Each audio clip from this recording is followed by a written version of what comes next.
Hello my friends, it's Miss Becky coming to you from my very own backyard again. Today I'm going to talk about some wild edibles that I have in my backyard. Right in front of me I have some onion grass. You guys can see the little stems blowing in the air. You can also see that this area could use a little bit of grass seed, but it's okay. So onion grass is an edible plant. We can use it like onions or scallions or leeks or chives. It can add flavor.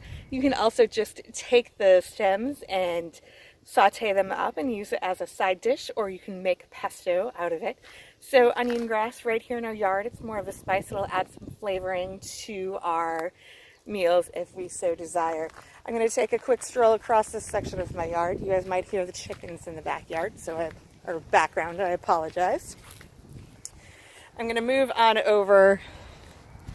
Let's start with this guy. You can tell I don't use pesticides in my yard because I have lots of dandelions also in my yard.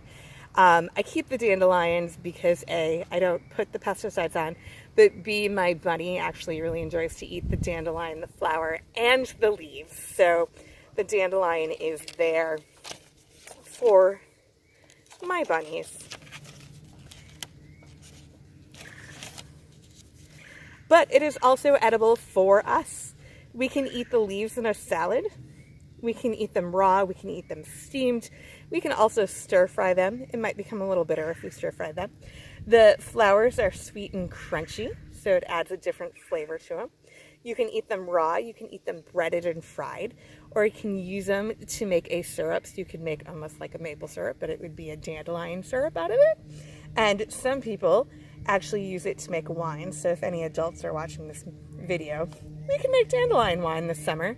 But right next to the dandelion in my yard, I have this green patch in a section of my lawn that I don't mow. I'm going to cut out later and actually cut the white flowers off of this plant, just because I don't want it to go to seed in my yard. It is actually called garlic mustard. It is an invasive plant, but also highly edible. You can eat the leaves in a salad. You can add them and make pesto with it. You can eat the flowers in a salad. The other thing is their roots taste different. Their roots taste like horseradish, so it's got a little bit more of a kick and some spice, so it can add to another flavor to the dimension that we're getting. Something different than all the salads. And I'm going to move on over to another invasive. I've been able to get rid of all but this very large bush and the one next to it. You guys might actually know this as Japanese barberry. The berries are actually really bitter. They do sometimes get a hint of sweet and tart at once. The longer you leave them on the plant, the sweeter they get. So actually, if you find a plant that still has berries at the end of the winter, they're pretty sweet. You can make pies out of them or jellies. You can also use the leaves in salad dressing. So although I don't like the plant and it's going to go, I'm going to win, but we can eat it. So if you're short on groceries or salad greens, you can continue.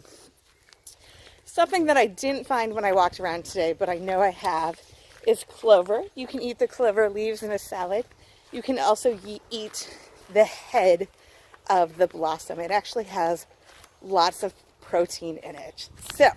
But I'm just going to walk across the road, so I apologize for the quick walk through my sticky yard. Because across from my house, I actually have, I have a stream next to my house, but across from my house, I have a marsh that leads into a pond where my stream feeds into. But if we take a look across the road, A, there's lots of skunk cabbage, but B, we can see cattails.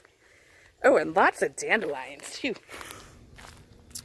The cattails, at this point, the ones we were seeing, the brown ones, are not edible, but cattails are very edible. When we have young shoots, and let me zoom in here for one of them here. Right there, guys, is a young cattail shoot. We can eat that raw. It tastes kind of like a cucumber. So that's pretty cool. And then if we look up when these are in bloom, not after they've gone to seed.